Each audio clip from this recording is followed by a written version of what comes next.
Ya. Hola, buenas tardes. Les habla Jaime Michea, coordinador del Cono Sur de la FEBIC, de la Federación Bíblica Católica Latinoamericana y el Caribe. Y en estos diálogos que hemos estado realizando a nivel de la FEBILAC con espacios y experiencias de sinodalidad, algo que se ha estado dialogando y está puesta como como en el tapete de la vida eclesial de nuestra iglesia. Hemos invitado hoy día a dialogar con Roberto Sepúlveda. Yo le voy a pedir a él que se presente. Ya hemos tenido otra oportunidad de estar juntos, dialogando otros temas importantes que son atravesados también por el tema bíblico. Así que bueno, te doy la bienvenida, Roberto, y te agradezco poder compartir con nosotros este diálogo. Hola Jaime, gracias por la invitación a dialogar. Bueno, ya Bueno, dijiste mi nombre, soy Roberto Sepúlveda. exacto. Quizás también nos podrías contar, tú también en tu historia y en tu caminar tienes una cercanía con la FEBIC, ¿no?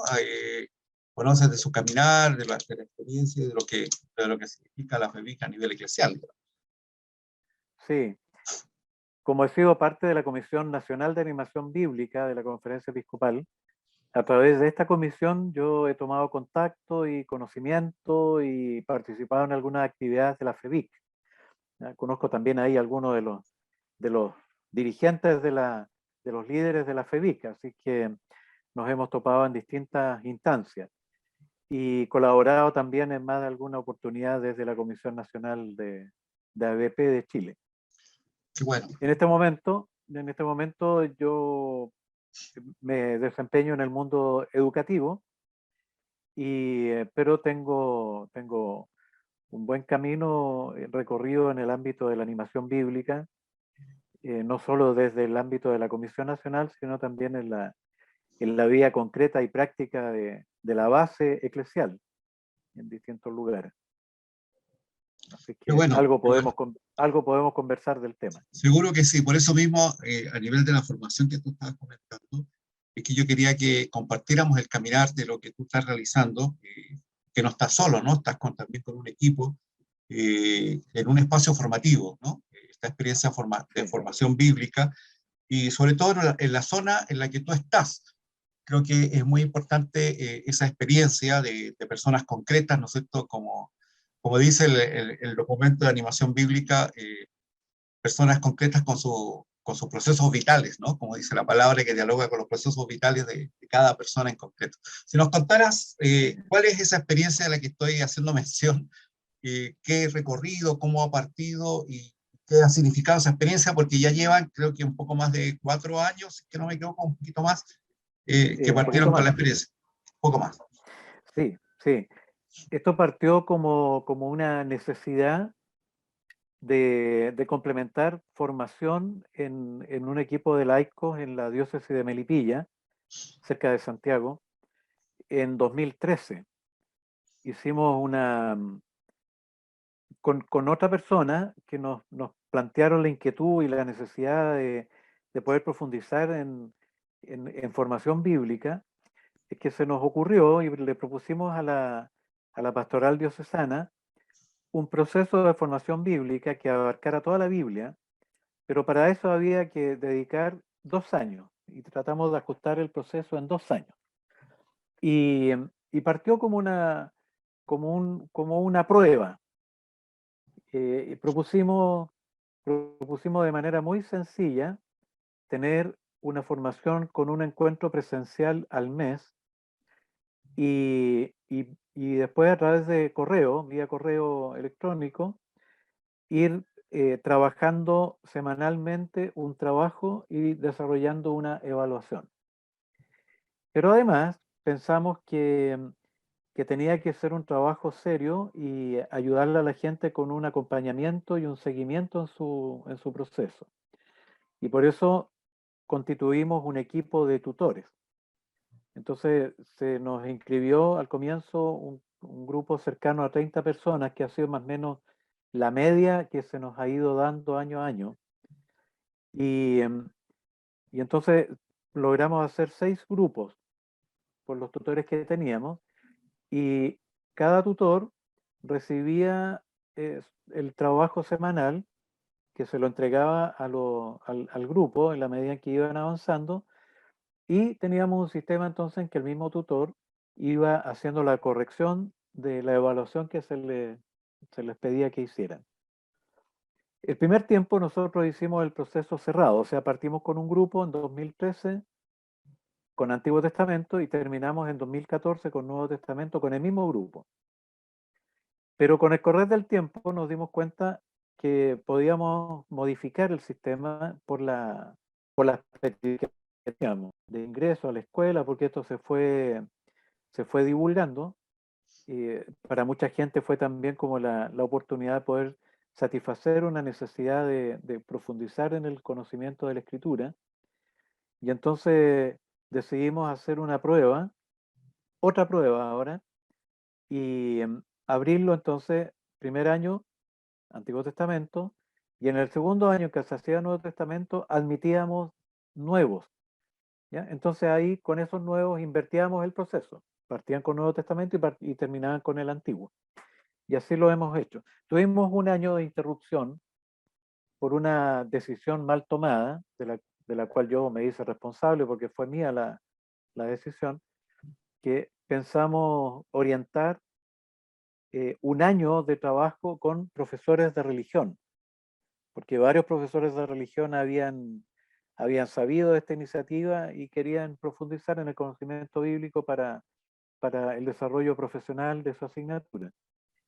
Pero la respuesta fue muy magra, no hubo suficiente quórum, y así que ese año, que fue el 2017, nos quedamos sin escuela por, por esta, por esta opción que hicimos en su momento errada.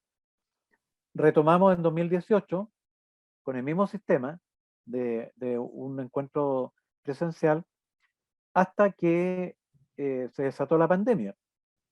Y entonces 2020-2021 tuvimos que hacer el trabajo en línea, vía Zoom, con cerca de 40 personas. Fue por un lado complejo, porque mucha gente no se manejaba en la cosa técnica, pero así como en el pasado próximo tuvieron que aprender a usar correo electrónico y Word para poder escribir, en esta oportunidad tuvieron que aprender a usar el Zoom.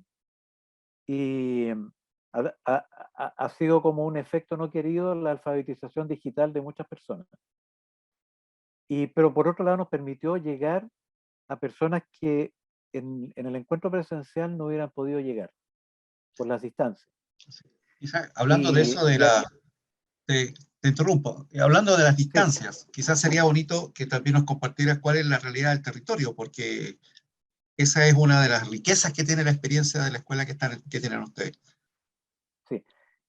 La configuración de la diócesis es variada porque abarca comunas de 3 regiones. Nosotros como Melipilla pertenecemos a la región metropolitana, pero tenemos comunidades que pertenecen a la quinta región, o sea, de toda la zona de Valparaíso, todo el sector de San Antonio, Cartagena, todo eso pertenece a la zona costa y es de la quinta región, pero tenemos también algunas comunas que pertenecen a la sexta región, que es la región de O'Higgins, ya como Alhué, Navidad, qué sé yo. Tenemos 3 ciudades grandes, Talagante, Melipilla y San Antonio, pero alrededor de estas ciudades grandes hay pequeños pueblos que están preferentemente en ambiente rural. Entonces, la escuela recoge gente de variada realidad. Digamos, nosotros tenemos gente de... Ah, bueno, tengo que decir también que hay una zona, un sector que es de gente bastante acomodada, ¿ya? Que para muchos es lugar ya de venir a vivir jubilados, con una buena jubilación que se han podido instalar ahí en esa zona. Entonces, tenemos gente de sectores muy acomodados que conviven también con gente que viene de comunas rurales y bien rurales. ¿Ya? Hemos tenido gente de comunas muy pequeñas de campo como San Pedro, Navidad, ¿ya? Gente cuando era presencial, que con mucho esfuerzo llegaba al encuentro, ¿ya? Pero que ahora les ha sido mucho más fácil, con una pequeña instrucción de alfabetismo digital en Zoom, que han podido conectarse y participado muy bien. Entonces, en este momento nosotros podemos decir que llegamos, de alguna manera estamos cubriendo como todos los segmentos demográficos que presenta nuestra diócesis. Y eso ha sido una experiencia muy bonita, eh, porque en el trabajo nosotros tratamos primero, que los grupos sean más o menos heterogéneos, con los tutores, pero también el trabajo concreto de cada encuentro, eh, también que los grupos de trabajo sean lo más aleatorio posible. Ahora, con la modalidad digital, hemos tenido que variar también la frecuencia. Entonces, cuando era presencial, nosotros ocupábamos una mañana de sábado completa, desde las 9 de la mañana hasta la 1 de la tarde. Obviamente que en el modo digital eso no es posible. Claro. Entonces decidimos separar, cortar los módulos en dos y tener encuentros quincenales de 2 horas, pensando que tal vez podía ser molestia para la gente. Sin embargo, fue muy bien recibido y hemos trabajado en esa modalidad estos 2 años. Así Bueno, que, bueno, comentar, creo que no lo hemos dicho, pero el nombre de la escuela es San Jerónimo, ¿no? sí, la escuela se llama San Jerónimo por dos razones. La más obvia, porque San Jerónimo es el patrono de los amantes de la escritura. Así que cuando se creó la escuela, no ocupó duda ponerle el nombre San Jerónimo. Pero además, en una de las comunas más lejanas, de las comunidades más lejanas de la diócesis, y que está precisamente en la región de O'Higgins, que es la comuna de Alhué, ahí se venera la figura de San Jerónimo. Ah, No me mira. preguntes cómo se creó la devoción de San Jerónimo en ese lugar. Eso, eso era parte de la encomienda de Inés de Suárez, así que no sería extraño que a través de la Inés de Suárez hubiera llegado la La veneración de San devoción. Jerónimo al lugar. Qué El tema es interesante. que San Jerónimo está presente en nuestra diócesis, entonces era también una razón más que suficiente para ponerle ese nombre a la escuela. Qué bueno. Quizás, bueno, para quienes nos van a escuchar y ver y que no son de Chile, ¿no? Comentar de que la región donde está hablando Roberto es la zona central de Chile, ¿cierto? Donde comprende la región metropolitana, que es el centro del país, por decirlo de una forma, ¿no es cierto? Y él está hablando, ¿no es cierto?, de, primero, una zona, diría, más hacia la cordillera, zona rural, y la costa, que es la que decía San Antonio, ¿no es cierto?, Cartagena y toda esa zona que comprende, ¿no es cierto?, regiones distintas en el mismo territorio prácticamente. Bueno, Sí, te invito a dar un paso más en esta experiencia que tú has dicho que ya, bueno, llevan más tiempo, ¿no? Llevan años a mi parecer para, para comentar la experiencia que están haciendo justamente en esta línea de la sinodalidad, tomando algunos aspectos que habla la Comisión Teológica Internacional sobre el documento de la sinodalidad y el tema de la formación, ¿no? Como en el capítulo 1, cuando habla sobre la sinodalidad en la escritura y en la tradición, en la historia. Y en el número 73 dice que la enseñanza de la escritura es entonces necesario superar los obstáculos que representan la falta de formación y de espacios reconocidos en que los fieles puedan expresarse y obrar, y de una mentalidad clerical que corre el riesgo de mantenerlos al margen de la vida eclesial. Esto exige un compromiso prioritario en la obra de formación de una conciencia eclesial madura, que es que en el nivel institucional se debe traducir en la práctica sinodal regular.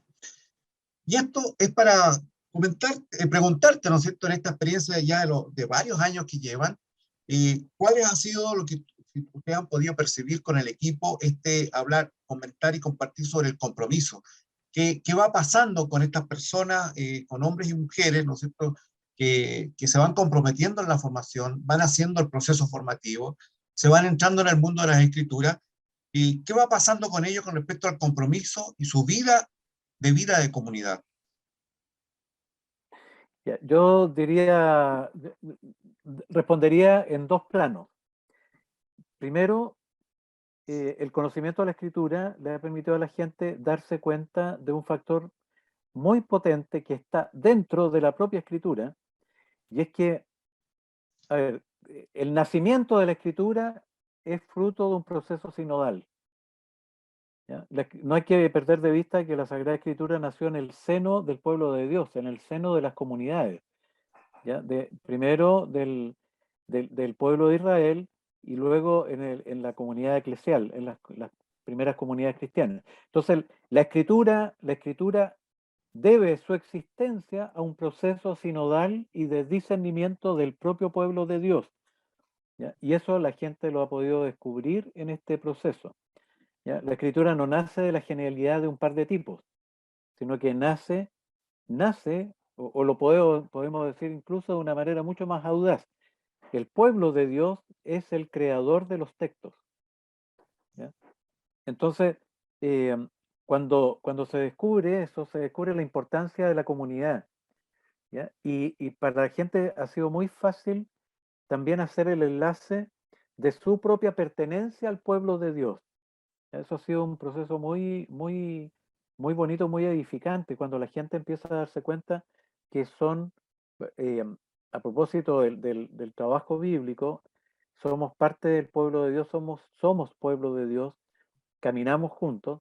Entonces, ha surgido como sin necesidad de poner la palabra, pero ha surgido ahí, o se ha generado ahí una experiencia de sinodalidad muy potente. Y eso como digo, muy edificante para ellos mismos, porque se les abre un mundo. ¿Ya?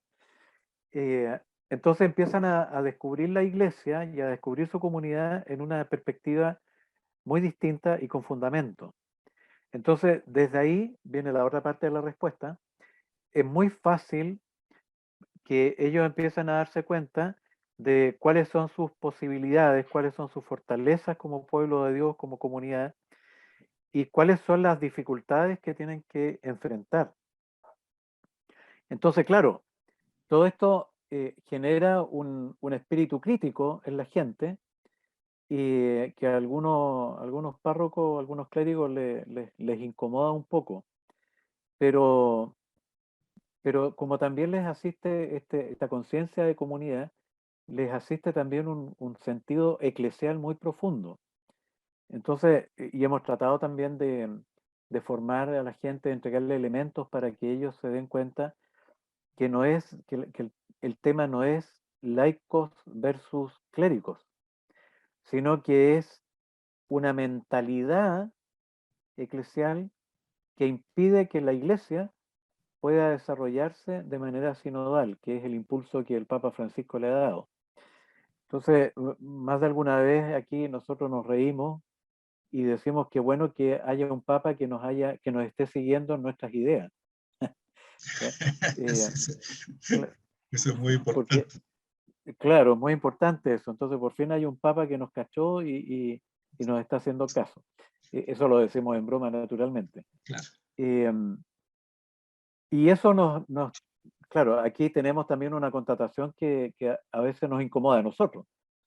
Y es que la escuela se ha desarrollado eh, como una experiencia laical, en la que los curas, de los párrocos principalmente, han estado totalmente al margen. Nosotros siempre los estamos informando, a través de ellos queremos invitar a las comunidades a que la gente que se interesa se integre a la escuela, pero te diría que el 99% de las personas que ha llegado a la escuela ha llegado porque otro lo invitó, pero Exacto. no porque recibió la información desde el párroco. Sí. Y eso, claro, a nosotros nos incomoda un poco porque nosotros queremos ser lo más eclesial posible, y eso significa tener algún tipo de sintonía con los párrocos, pero, pero no por eso cejamos en nuestro empeño. Eh, tenemos el apoyo del obispo.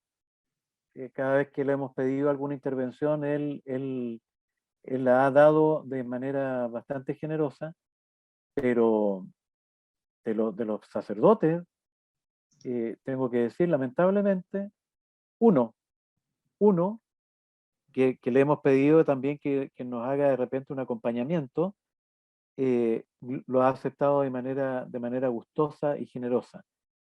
Pero tengo que decir, me carga decirlo, pero en honor a la verdad, tengo que decirlo, que el apoyo de los párrocos, que no es un apoyo a la escuela, porque no es eso lo que pedimos, es el apoyo a la gente, a su gente. Entonces, no lo tienen. Por otro lado, la gente también se da cuenta, tiene elementos ahora para darse cuenta. Esto también es un poco incómodo, ¿no? Pero la gente tiene elementos ahora, cuenta con elementos como para sopesar la prédica dominical. Justamente a raíz de eso me estaba veniendo a la mente cuando tú hablaste del espíritu crítico que va surgiendo, pero no una crítica por criticar, sino una crítica que parte justamente del proceso formativo. Y eso habla cuando en el Claro, número 33 dice de una conciencia eclesial madura, ¿no? Cuando empezamos a hablar exacto, de un laico maduro. Y de ahí me surge lo otro, ¿no? La tremenda necesidad que tenemos en nuestra iglesia, lo que dice en el capítulo 4 sobre la conversión para una sinodalidad renovada, que es sí, justamente un tema tan necesario, ¿no? Cuando se habla también en la sí, parecida de la conversión pastoral, creo que pareciera que ahora necesitamos una conversión sinodal, ¿no? sí. Ahora, fíjate que lo interesante de este proceso es es que se ha dado, es que la escritura abre esos caminos, ¿no? Porque se ha dado, diría yo, casi de manera espontánea, el poder realizar un trabajo de forma sinodal. Y eso es porque la experiencia bíblica, como te decía al comienzo, la experiencia bíblica en sí misma es sinodal. Por lo tanto, reunirse en torno a la escritura obligadamente te abre el espacio a la sinodalidad y al discernimiento comunitario. Y eso nosotros podemos dar testimonio de que acontece en el proceso de nuestra escuela. Tal Ahora que, vez o sea, nosotros le podemos preguntar a personas que han terminado el proceso y uno le empieza a dar algunas características de lo que es la sinodalidad y te las van a ir diciendo, sí, eso lo hemos vivido, sí, más o menos, sí, hemos intentado. Probablemente si le dice, háblame de la sinodalidad, no van a decir mucho. Pero cuando uno le empieza a describir lo que es la sinodalidad, pero sí, eso es lo que hacemos, eso es lo que hemos vivido, eso es lo sí, que hemos aprendido. sí, es como de pronto en la comunidad, de hecho, también me ha pasado en esta experiencia formativa bíblica, cuando la gente ya se va encontrando, se van conociendo, van haciendo un camino, ya el compartir y hacer una experiencia sinodal sin ponerle de sinodalidad se le hace natural. Claro, claro. Y ahí justamente Y, cuando tú... Sí, sí, no, eso. Lo que es interesante, y un dato que se me olvidaba, es que en esta última versión de la escuela hemos tenido varios diáconos permanentes participando en ella, y de ya, manera activa. qué bueno. Eh, claro, al principio nosotros decíamos a lo mejor los mandaron como una especie de fiscales a ver si estamos entregando doctrina sana, pero después nos dimos cuenta, y algunos se los preguntamos derechamente, ¿no? Pero después nos dimos cuenta que ellos llegaron ahí porque, claro, escuchaban a la gente que hablaba de la escuela y que hablaban en propiedad de la escritura, entonces los tipos se dieron cuenta que para ellos podía ser un aporte bastante significativo para su ministerio diaconal. Qué bueno. Bueno, en esta línea de lo que tú comentábamos y hablábamos recién sobre de la conversión sinodal, y tú decías como cuando uno se va encontrando con la escritura, va también entrando a este abrirnos al discernimiento comunitario, ¿no? En el mismo número del capítulo 4, en el 103, habla sobre la formación para la espiritualidad de comunión y la práctica de la escucha y del diálogo y del discernimiento comunitario. ¿Cómo se podrían dar esos elementos, ¿no? En la espiritualidad de quienes van entrando en este mundo de la escritura como ya no diría como una parte complementaria de su vida cristiana, sino como una parte fundamental en su vida cristiana, ¿no? El tema Bueno, el tema de la espiritualidad, de la comunión, la práctica de la escucha, el diálogo y el discernimiento comunitario. bueno, aquí todos nosotros hemos ido aprendiendo también, ¿no? Los del equipo. Cuando partió la escuela, nosotros siempre tuvimos muy presente el número 1 de Verbum Domini. Ya cuando el Papa Benedicto dice que la tarea fundamental es poner la Sagrada Escritura en el centro de la vida eclesial. ¿Ya? Y nosotros dijimos, no solo de la vida eclesial, sino también de la vida cristiana. Entonces, ese ha sido el foco permanente de la escuela, que la palabra de Dios pueda llegar a estar en el centro de la vida eclesial. Entonces, por eso nosotros también nos definimos como un instrumento de animación bíblica de la pastoral. ¿Ya? La escuela está al servicio de la animación bíblica de la pastoral. Y al mismo tiempo, por eso mismo, es que la escritura tiene que estar en el centro de la vida cristiana, animando la vida cristiana de cada uno de nosotros. ¿Ya? Y eso, eh, ese movimiento es el que va provocando también esta dinámica de conversión, porque al final todos nos damos cuenta que en la escritura encontramos alimento, encontramos la fuente para la oración, para el compromiso apostólico, para la animación de las comunidades. Y, y como enfrentarse a la escritura exige también, y en eso hemos sido súper exigentes, ¿no? En cómo abordamos los textos bíblicos, dejándolos que ellos hablen. ¿Ya? Entonces, se ha ido generando también una dinámica de aprender a escuchar al texto y aprender